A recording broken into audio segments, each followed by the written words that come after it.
Good afternoon, everyone. Today, we will present one of the important topic in uveitis, which is the Behcet disease. We'll start talking about the history, and then we'll go through introduction, non-ocular and ocular manifestation, and then we'll talk about the diagnosis, and then we will see real cases from the clinic, and then we will conclude. Well, first of all, do we call it adenomatous Behcet disease or Behcet disease?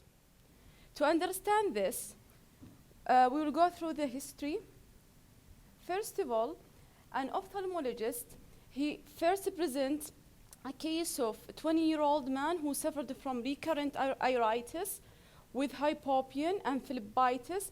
Also, the patient was complaining of mouth ulcers, genital ulcers, and knee arthritis. He published this case in 1930.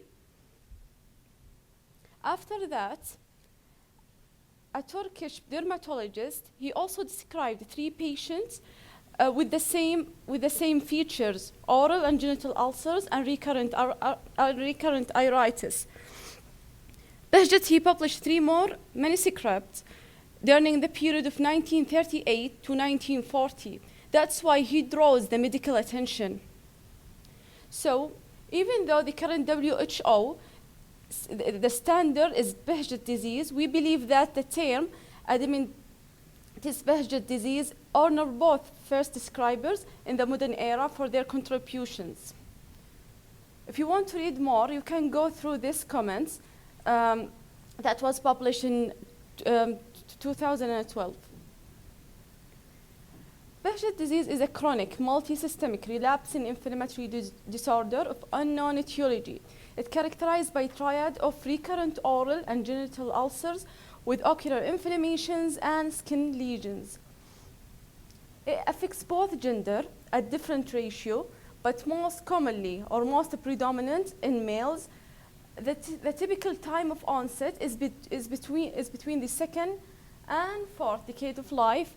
We can see children with Behcet with the incidence of 4 to 26%.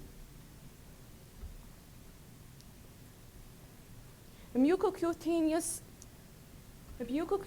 lesion, recurrent uveitis, they are the most common symptoms.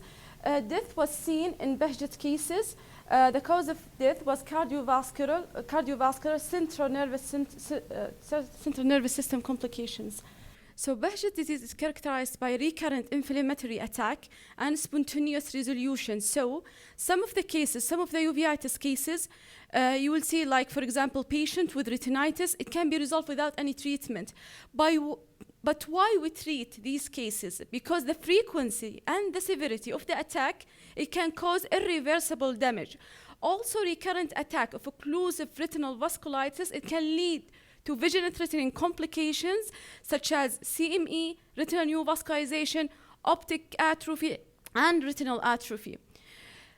Behcet disease it's mainly sporadic. However, there have been some familiar cases suggesting a complex inheritance model of this disease.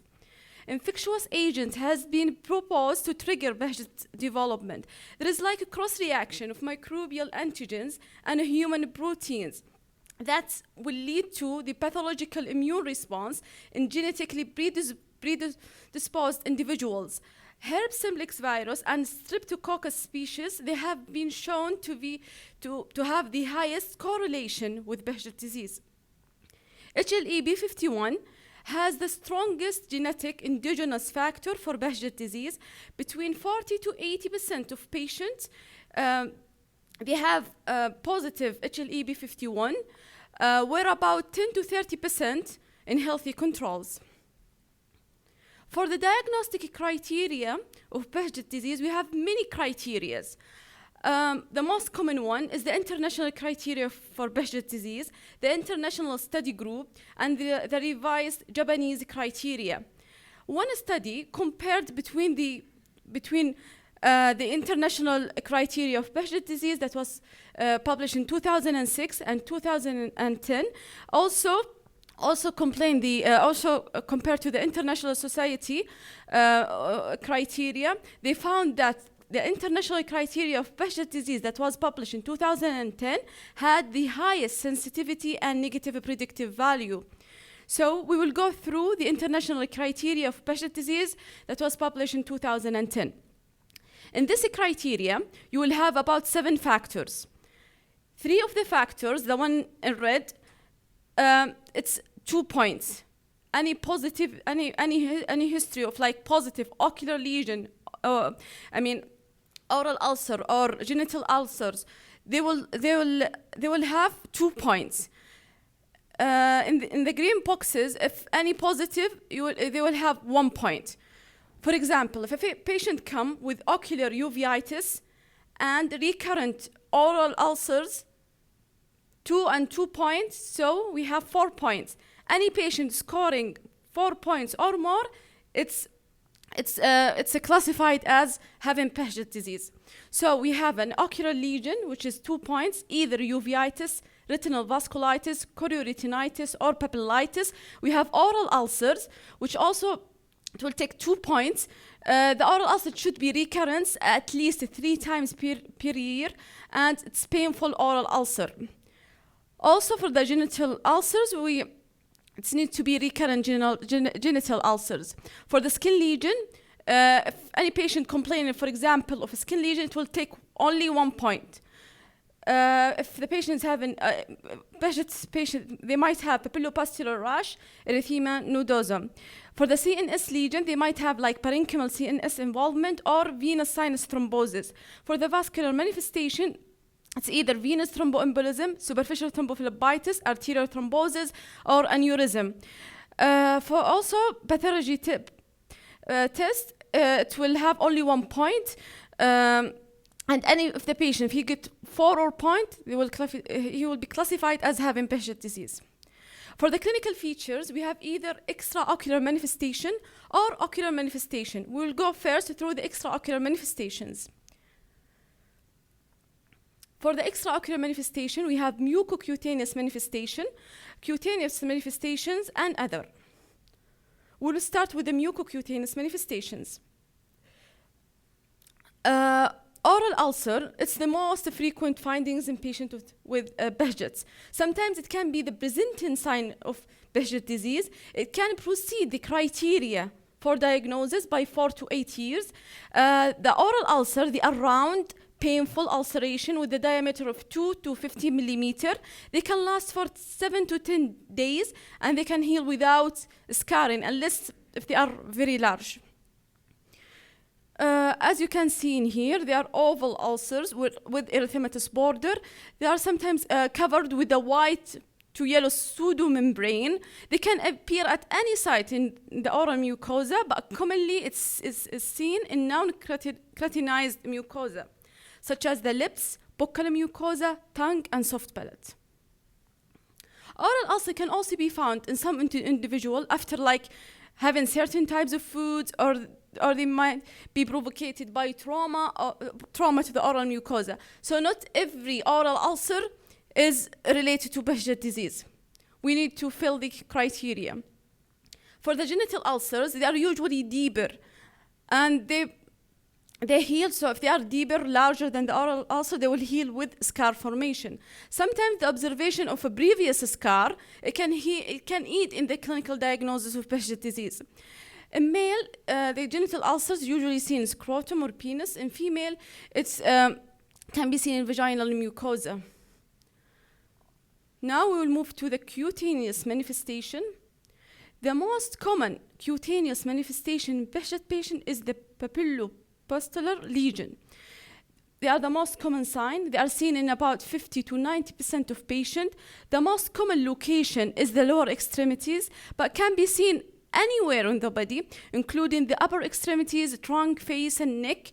The initial lesion is usually an erythematous papule that can form pustule with erythematous border within about 24 to 48 hours. So this is the most common lesion in Behcet patients. You can see it in the arms, in any place. Sometimes we cannot differentiate this lesion from acne. But if the lesion present in the hand, it's not the common site of acne. You will think about Behcet disease. Erythema nodosum can also be seen in Behcet disease. It's most common in females. The lesion usually located in lower extremities. They can resemble the classic erythema nodosum. We have the skin pathology reaction. Well, we don't have a standard method to do it, but the most preferred method is to puncture the patient forearm about 45 degrees by 20 to 22 gauge needle. At least we need 2 puncture, and then the reading we do it after 24 to 48 hours. If you observe a papule or pustule that's more than 2 millimeters, we consider it positive. But if the patient received steroid or any immunosuppressive medication, it can be negative. Let's go through the other extraocular manifestations. For the joint involvement, arthritis can be seen in about 50% of patients. It's usually monoarticular, non-erosive, and self-limiting, with the attack lasting a few weeks. The most common site of joint involvement is the large joint, so knee, ankle, wrist, and elbows.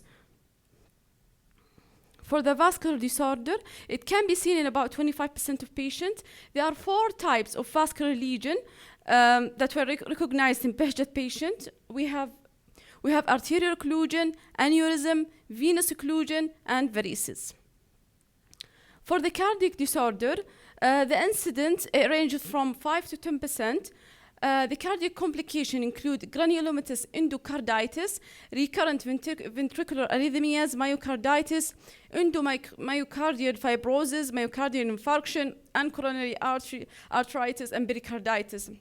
Pulmonary artery aneurysm is one of the most lethal complications and is considered to be almost pathognomic for Behcet disease. Sometimes pulmonary artery aneurysm rupture can lead to hemorrhage and then death of the patient.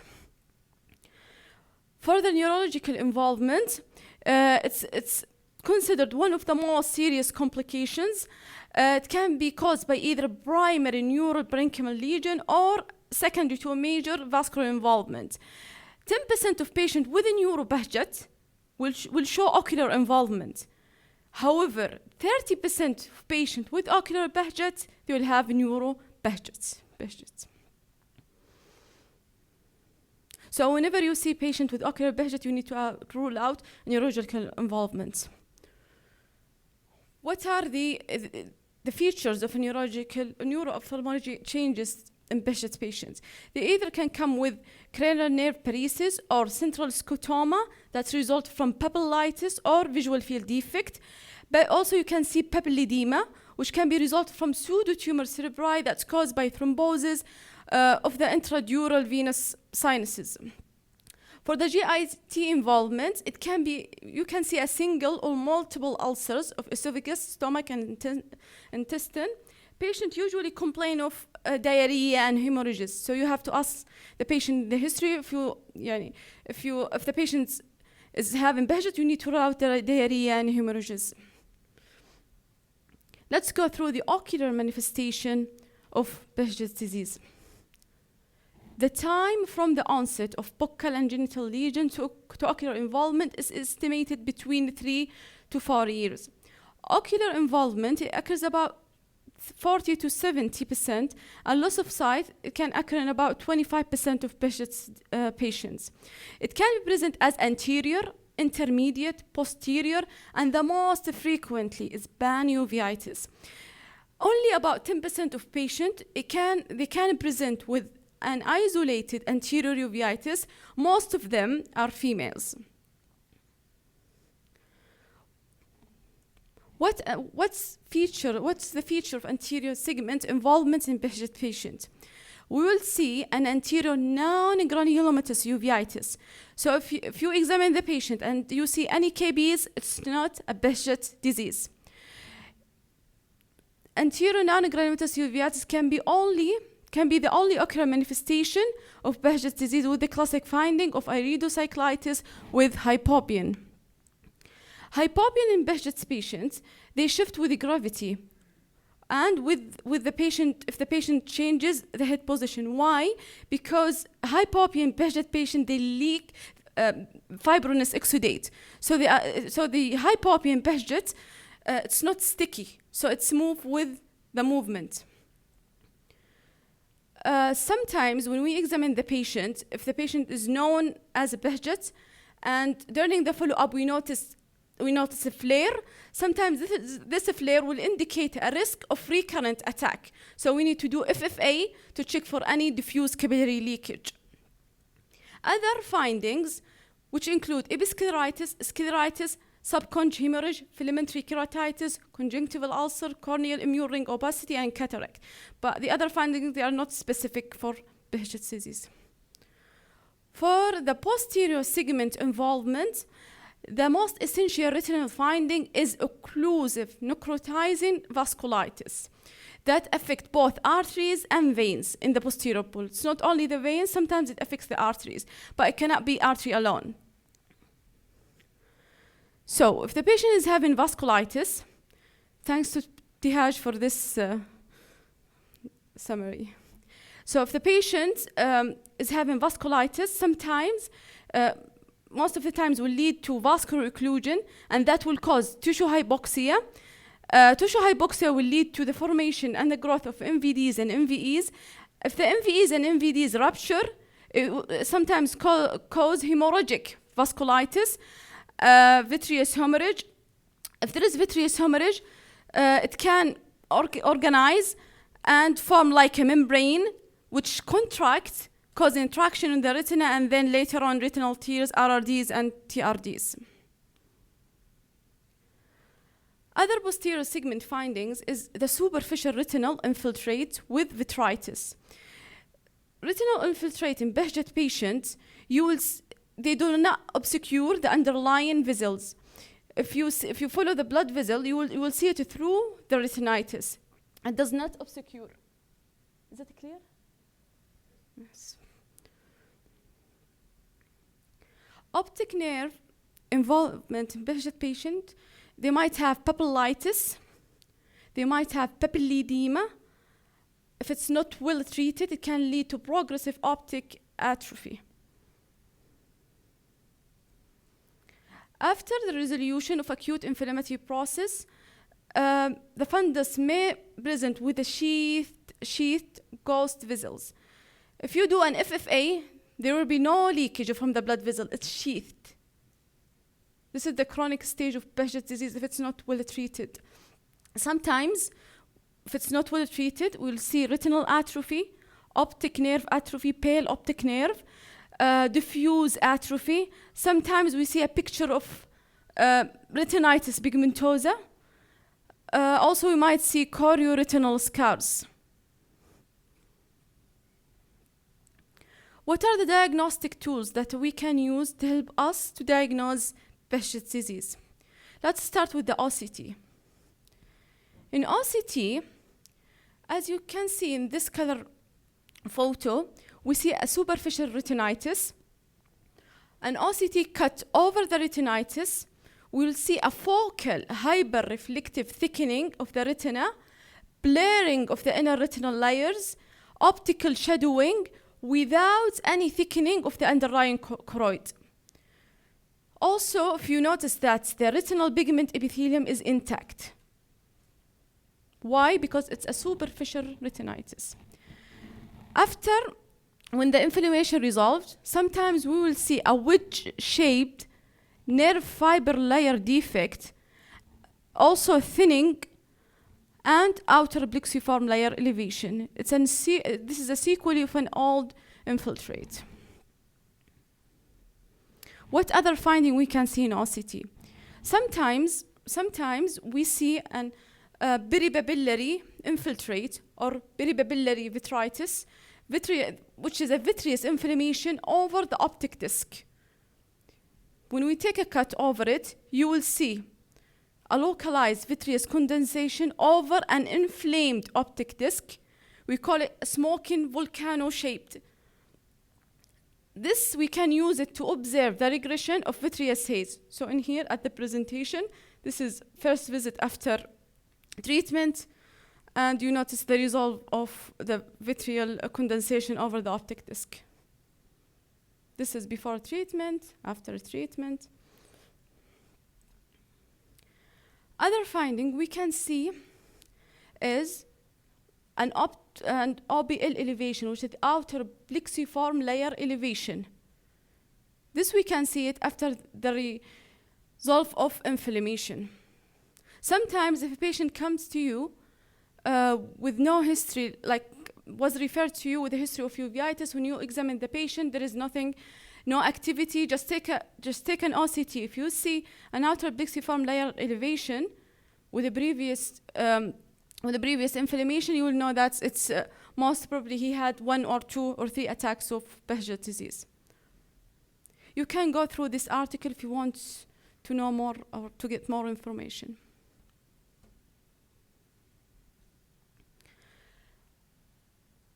For the OCTA, optical coherence tomography angiography feature of Behcet disease, we will see an areas of hypoperfusion and non-perfusion in both the deep capillary plexus and the superficial capillary plexus. We will also see that the capillary vessels density is lower in patients with Behcet disease. Also, the foveal avascular zone, we'll see that it's larger than the normal people. So in here, this is corticosteroid used always for the acute disease with a quick shift to the use of immunosuppressive therapy to control the active disease and maintenance of remission. For the treatment, if it's anterior uveitis, we'll start with the topical steroid and cycloplegic. If there is an oral and genital ulcer, we can give the patient colchicine. If there is posterior involvement, for sure, after ruling out infectious causes, we need to admit the patient. We'll start with the IV steroid for 1 gram for 3 days, and then we'll shift the patient to oral steroid, 1 milligram per kg, and for sure, we need to give the patient steroid-sparing agent. If initially the attack is aggressive, we need to start with infliximab infusion. What steroid-sparing agent we can use? We have the most commonly used agent is either anti-metabolite, for example, Imuran, Silsibt, or biological agents. For the anti-metabolite, we have azathioprine, which can be given with a dose from 1 to 2 milligram per kg per day. It's an anti-metabolite drug that interferes with the purine synthesis. Also, we have Silsibt, which can be given up to the dose of 1.5 gram PID per day. It's also block the DNA synthesis. So whenever if the patient is not controlled with Imuran, don't give the patient Silsibt together with the Imuran. They are working at the same mechanism of action. So if the patient is not responding to Imuran, you can shift the patient to Silsibt. If not responding to Silsibt, don't give Imuran with the Silsibt. You can give infliximab, Humira, any other medication, not the same mechanism of action. Why? Do you know why? We can synthesize the mechanism. Why we don't give? Because if we give the same mechanism of action, we will increase the side effect of the medication. For the biological, we have TNF-alpha inhibitor. The most commonly used is infliximab and adalimumab Humira. The first biological, we don't use it because it doesn't have any ocular effect.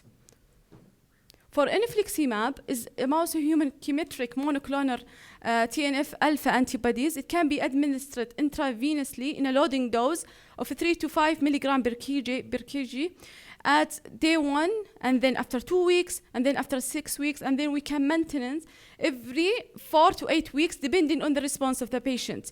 If the patient is responding very well to infliximab, we can increase the interval up to 12 weeks. For the side effect, TNF-alpha inhibitors, they can increase the risk of malignancy, TB, MS, and lupus-like reaction. So infliximab is contraindication in a patient with positive history of, for example, MS, lupus. If the patient has a history of TB, we can give anti-TB treatment and then we can start infliximab. For Humira, Humira is a fully humanized monoclonal antibodies, anti-TNF alpha.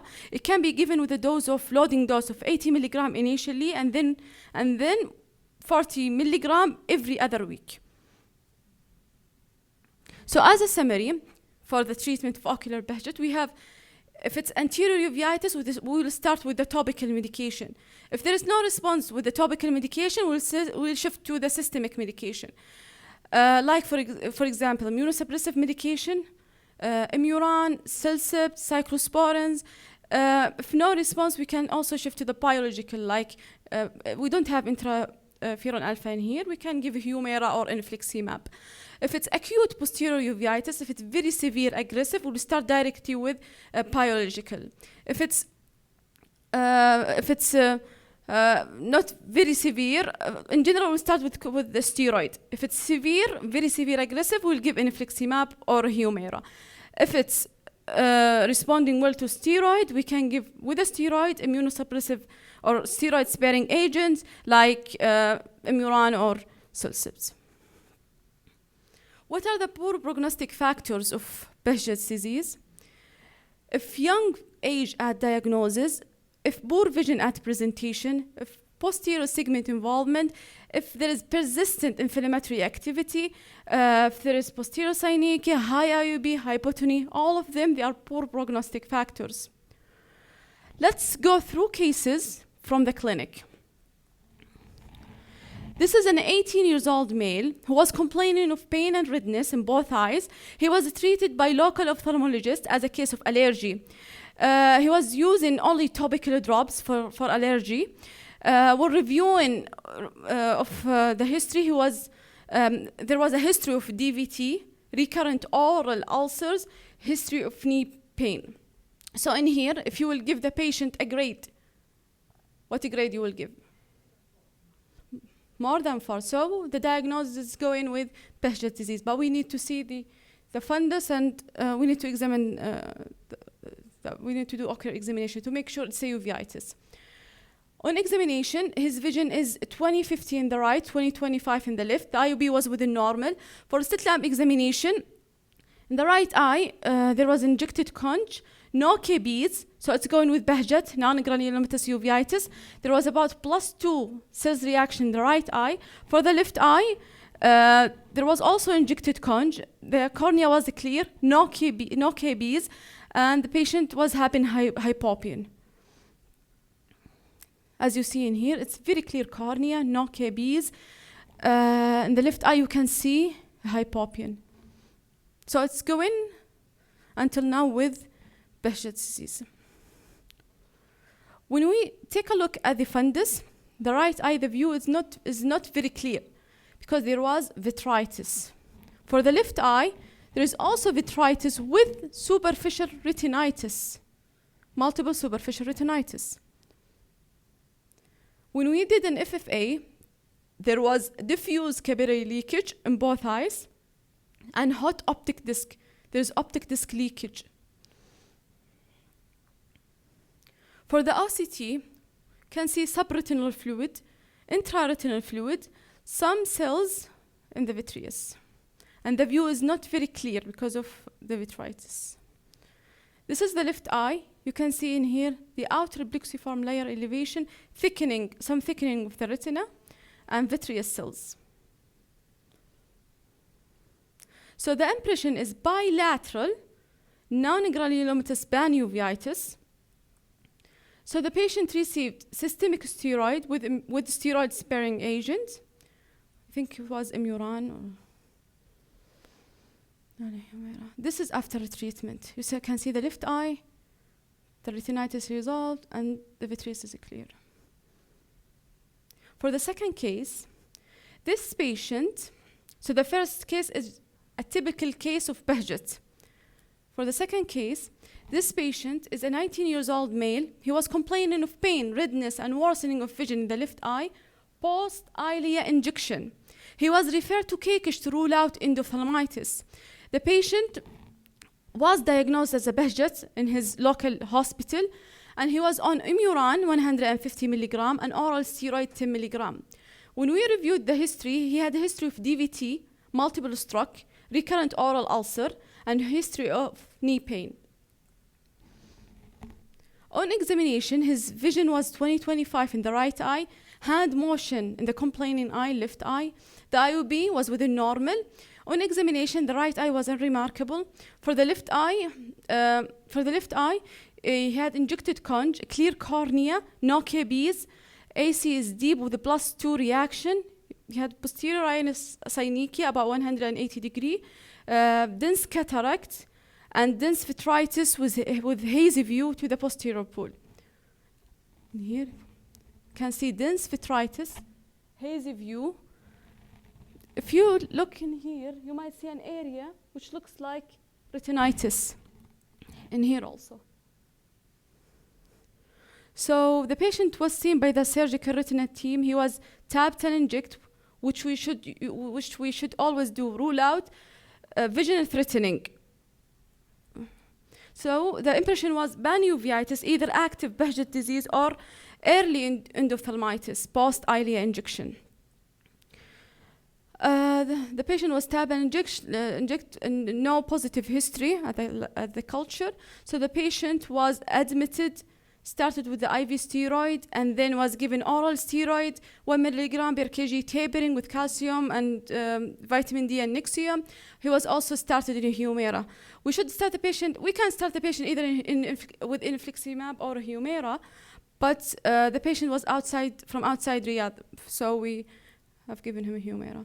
This is after treatment. You can see the result of retinitis. The view is haze because the patient had posterior subcapsular cataract. The vision improved from hand motion to 2200 vision. After a period of inactivity around 6 months, we sent him to the anterior segment team, and they did for him cataract surgery. His vision improved to 20/40. 1 year after the surgery, after the cataract surgery, the patient started complaining of blurring of vision in the left eye. So the vision dropped from 20/40 to 2100. That's why we always say that Behcet disease is a relapsing, is a chronic disease. It might reoccur at any stage. In here we can see 2 retinitis and around +1 vitritis. When we did an FFA, you can see the diffuse capillary leakage. The patient was well compliant to the medication. He was taking Imuran, about 150 milligram once daily, oral steroid, about 10 milligram, and a Humira, 40 milligram every 2 weeks. So the patient was shifted at that time. The patient was, we increased the dose of oral steroid, and we shifted the patient from Humira to infliximab. And this is after treatment. His vision returned to 20/40. And as you can see here, the retinitis resolved. Let's go through the third case. This is a 23-year-old male. He was complaining of blurring of vision in the left eye more than the right eye for 5 days. When we reviewed the systemic history, it was negative for everything. No history of oral ulcer, genital ulcer. He was fit and well. On examination, his VA was 20/60 in the right and about 20/400 in the left. If you concentrate in the optic disc in here, you will see like a peripapillary infiltrate. So we took an OCT cut over the optic disc. This is the right eye, the non-complaining eye, or the less complaining eye. You can see in here vitreous cells. For the left eye, we can see vitreous cells and small peripapillary infiltrate. When we did an FFA, we saw diffuse capillary leakage. So it's going with Behcet. However, it's negative. The history is negative for all on genital ulcers and skin lesions. And so the patient was started in systemic steroid with Imuran, and after treatment, his vision improved and the area of peripapillary infiltrate has gone. This is the OCT before treatment, and this is first visit after the treatment. You can see the peripapillary infiltrate Now it's smaller, and also the vitreous cells is less. This is another patient with inflamed optic disc and peripapillary infiltrate. This patient, the peripapillary infiltrate is larger. Even you can see it in, very clearly in OCT. And this is after treatment. This is also another patient with peripapillary infiltrates. This is after treatment. This is also another patient, peripapillary infiltrate. You can see here the hemorrhages. This is first visit before the treatment, and then this is also another patient. This is after the treatment. So you can go through this article if you want to read more about the peripapillary vitreous opacity associated with Behcet disease. In this article, they summarize that this finding of peripapillary infiltrate, vitreous infiltrate or opacities, can be specific to Behcet disease, as it was not identified in other uveitic entities in reviewing of literature. So this finding can be specific for Behcet disease. For the fourth case, this is a 16-year-old male. He was complaining of flutters that started in the right eye and then the left eye for 1 month. He had a history of positive, recurrent, painful oral ulceration. There was no history of eye trauma, medication, or surgery. He's not known to have any medical illnesses. On examination, his VA is 20/30 on both eyes.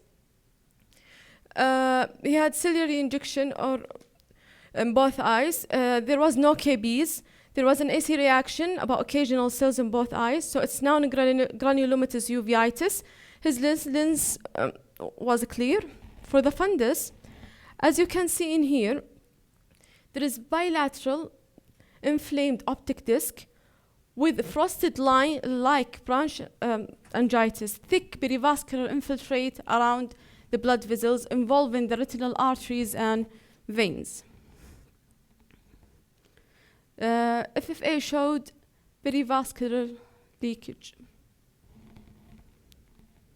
And here, blockage from the blood.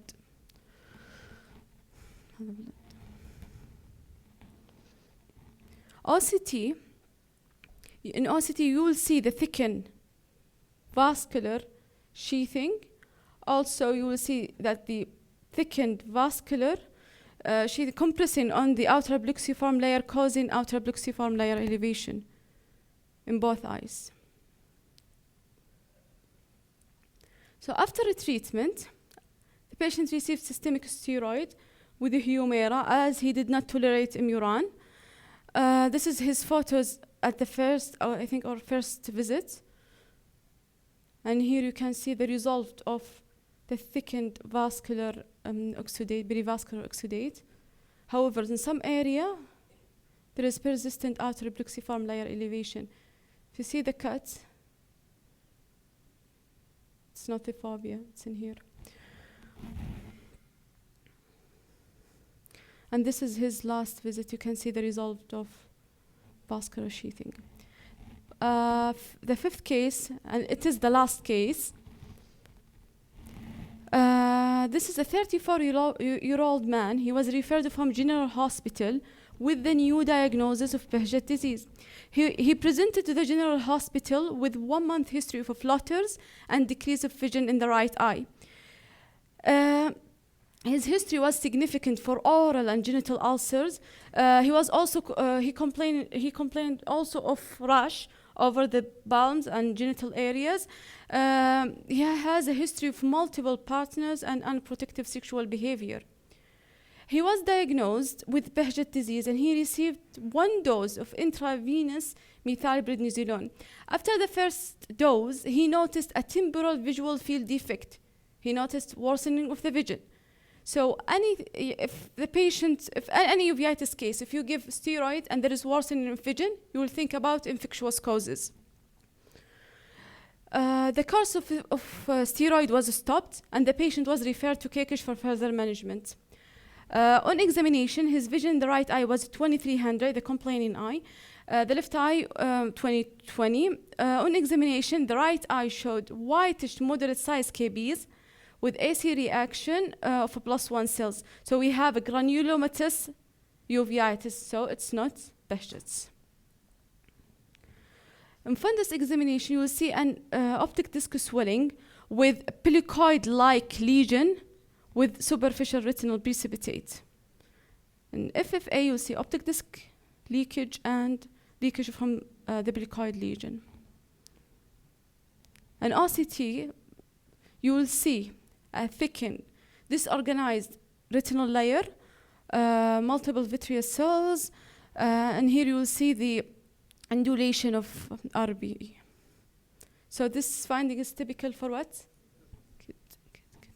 So why they diagnosed the patient with Behcet at the first time? Because the patient was complaining of oral and genital ulcers. So not every oral and genital ulcer is Behcet disease.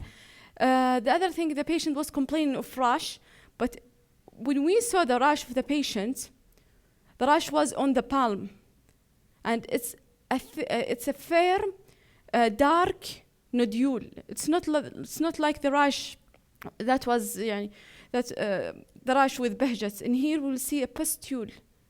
It's not like, and it's not on the palm. So if you see a rash in the palm, that's firm and dark, think about Behcet. Not Behcet, I mean syphilis. So the diagnosis was acute syphilitic pellicoid chorioretinopathy. The patient was referred to infectious disease team, and he was started in treatment, and this is his photo after treatment. This is his OCT. You can see the reverse of the RBE indulation. Thank you so much.